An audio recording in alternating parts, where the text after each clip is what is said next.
Assalamualaikum warahmatullahi wabarakatuh. Bagaimana kabarnya pada pagi hari ini? Semoga kalian selalu dalam keadaan sehat ya. Nah, tetap semangat buat kalian meskipun pembelajaran dilakukan dari rumah dan tetap patuhi protokol COVID-19. Nah, hari ini kita akan belajar materi baru yaitu bab 3, relasi dan fungsi.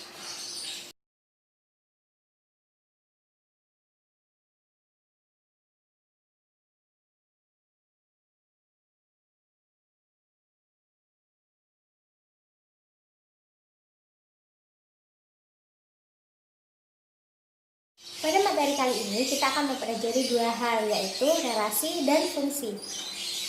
Pada saat kita mempelajari relasi, kita akan mempelajari pengertian relasi dan juga cara menyatakan relasi. Kemudian, kita akan mempelajari tentang fungsi, yaitu pengertian dari fungsi atau pemetaan, lalu menentukan domain, kodomain, dan juga range, kemudian cara menentukan banyaknya pemetaan, dan yang terakhir, korespondensi satu-satu.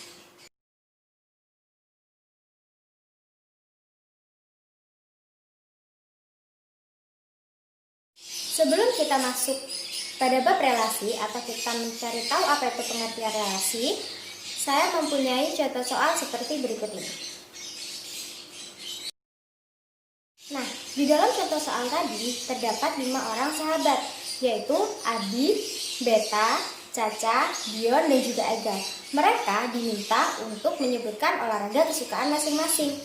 Nah, didapatkan bahwa Adi suka olahraga sepak bola, Beta suka olahraga renang, Caca suka olahraga bulu tangkis, Dion suka olahraga sepak bola, dan Ega suka olahraga basket.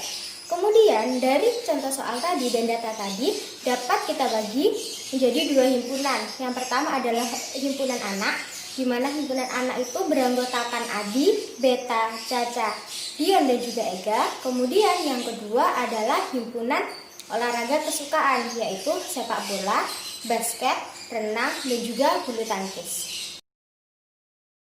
Kan sudah dapat 2 himpunan tadi, kemudian kita relasikan. Relasinya adalah menyukai olahraga. Nah, kemudian kita gambar diagramnya seperti berikut ini.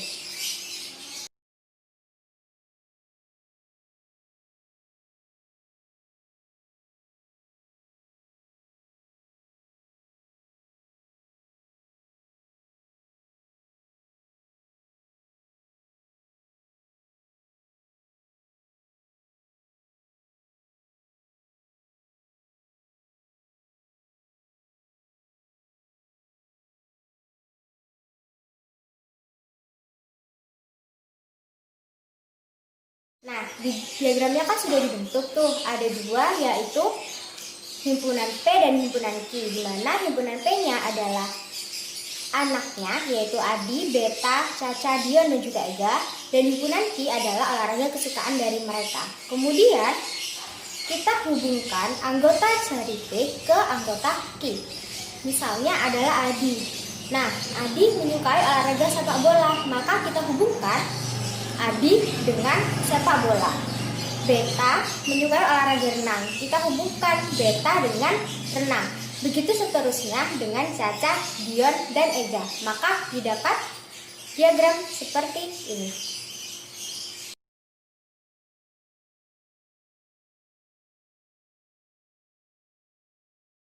Nah, tadi kan kita sudah menggambar diagramnya. Maka dapat kita simpulkan bahwa relasi antara 2 himpunan, misalnya himpunan A dan himpunan B, adalah suatu aturan yang memasangkan anggota-anggota himpunan A dengan anggota-anggota himpunan B.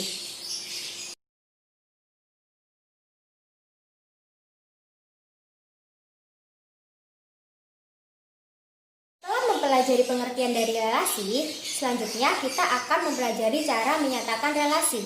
Cara menyatakan relasi yaitu ada 3. Yang pertama diagram panah, yang kedua pasangan berurutan, dan yang ketiga adalah diagram kartesius.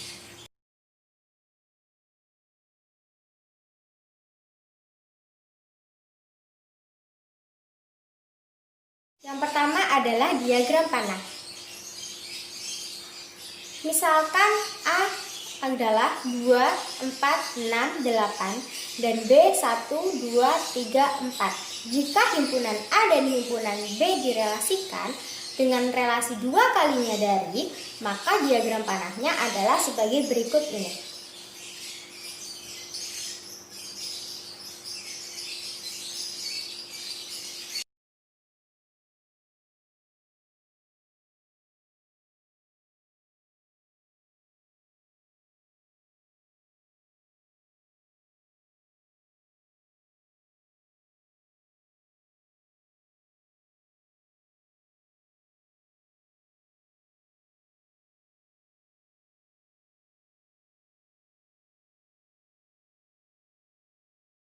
Yang kedua adalah pasangan berurutan. Sebuah relasi yang menghubungkan himpunan yang satu dengan himpunan yang lainnya dapat dinyatakan dalam bentuk pasangan berurutan.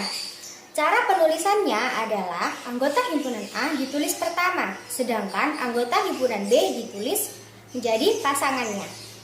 Contohnya, himpunan A adalah 2, 4, 6, 8. Himpunan B 1, 2, 3, 4.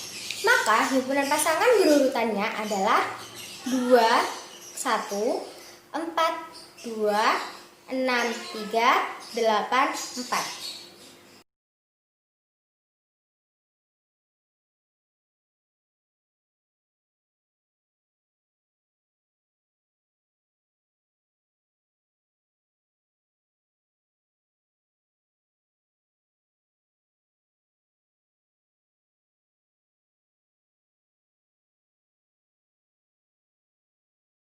Kemudian ada kasus yang kedua.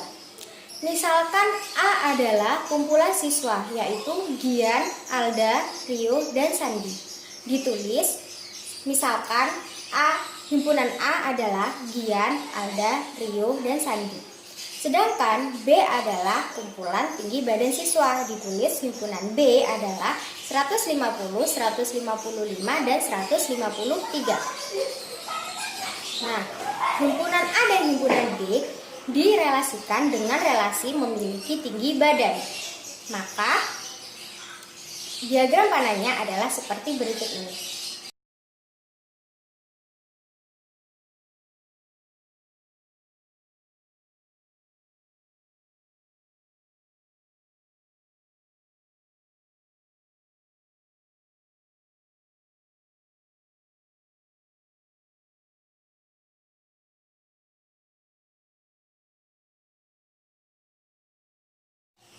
Setelah digambar diagram panahnya, maka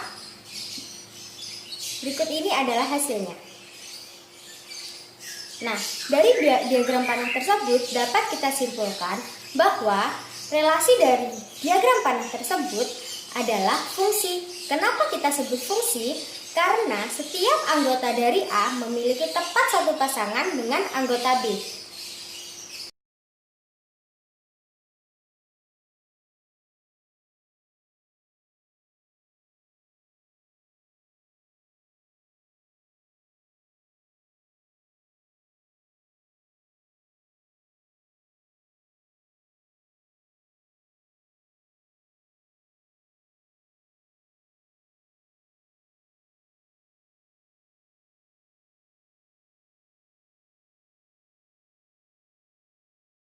Sekarang coba kita balik diagram panahnya.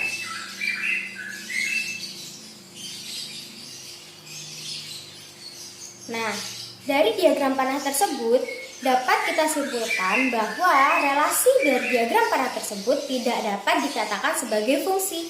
Kenapa? Karena terdapat satu anggota B yang dipasangkan lebih dari satu dengan anggota A. Jadi, anggota B itu dia mempunyai cabang. Nah, itu tidak bisa dikatakan fungsi karena pengertian dari fungsi adalah di mana anggota himpunan A mempunyai tepat satu pasangan dengan anggota B.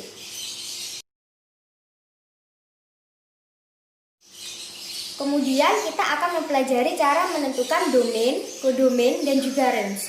Nah, sebelum itu kita harus mengetahui dulu domain, kodomain, dan juga range itu apa. Nah, domain adalah daerah asal. Biasanya di dalam diagram panah dia terletak di sebelah kanan.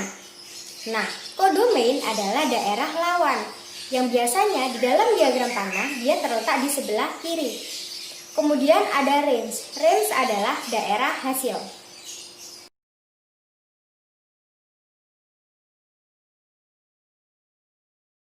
Sekarang kita masuk ke contoh soal.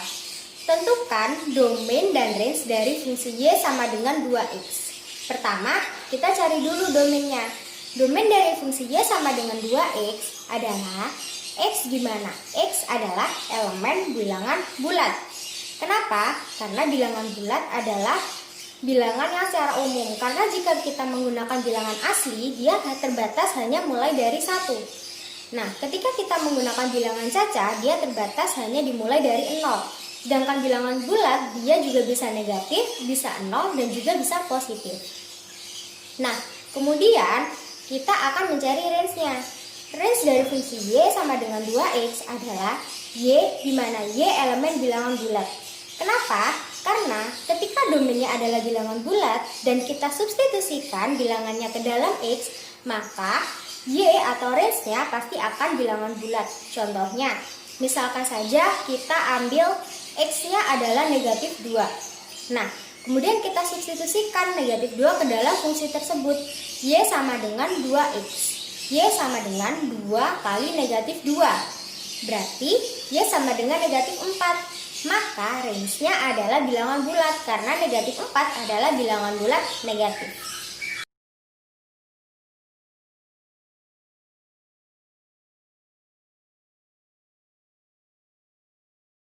Nah, sekarang kita akan mempelajari cara menentukan banyaknya pemetaan. Cara menentukan banyaknya pemetaan dapat dilakukan dengan 2 cara. Yang pertama dengan menggunakan diagram panah dan yang kedua dengan menggunakan rumus. Namun, bila kita menggunakan diagram panah akan membutuhkan waktu yang cukup lama. Nah, sekarang kita pelajari bagaimana caranya menentukan banyak pemetaan dengan menggunakan rumus. Nah, contohnya, misalnya himpunan A adalah 1, 2, 3 dan himpunan B adalah AB.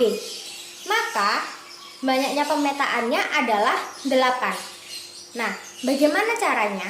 Ternyata cara menentukan banyak pemetaan itu dilihat dari banyak anggota himpunannya. Nah, jika banyak anggota himpunan A adalah NA dan banyak anggota himpunan B adalah NB, yang dimana NA adalah sama dengan A dan NB sama dengan B, maka banyaknya pemetaan yang mungkin dari A ke B adalah B pangkat A. Sedangkan pemetaan yang mungkin dari B ke A adalah A pangkat B. Nah, dari contoh soal tadi diminta ada banyaknya pemetaan yang mungkin dari A ke B. Maka B pangkat A, di mana B adalah banyak anggota dari B dan A adalah banyak anggota dari A. Banyak anggota dari B adalah 2. Banyak anggota dari A adalah 3. Maka 2 pangkat 3 sama dengan 8.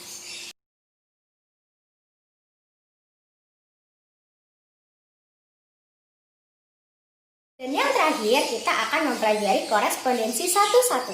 Korespondensi 1-1 dari himpunan A ke himpunan B adalah suatu relasi khusus yang memasangkan setiap anggota himpunan A tepat dengan satu pasangan di anggota himpunan B.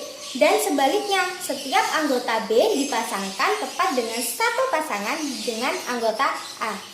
Nah, korespondensi 1-1 dari himpunan A ke himpunan B dapat terjadi jika banyak anggota kedua himpunan itu sama banyak. Jadi NA sama dengan NB, maka bisa dicari korespondensi satu-satunya. Ketika anggota himpunan A dengan anggota himpunan B berbeda banyaknya, maka tidak dapat dicari korespondensi satu-satunya.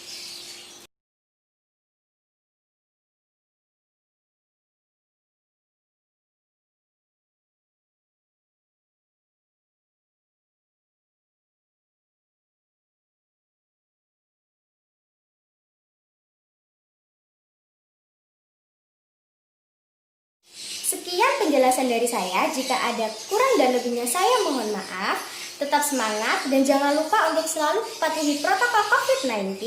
Terima kasih dan wassalamualaikum warahmatullahi wabarakatuh.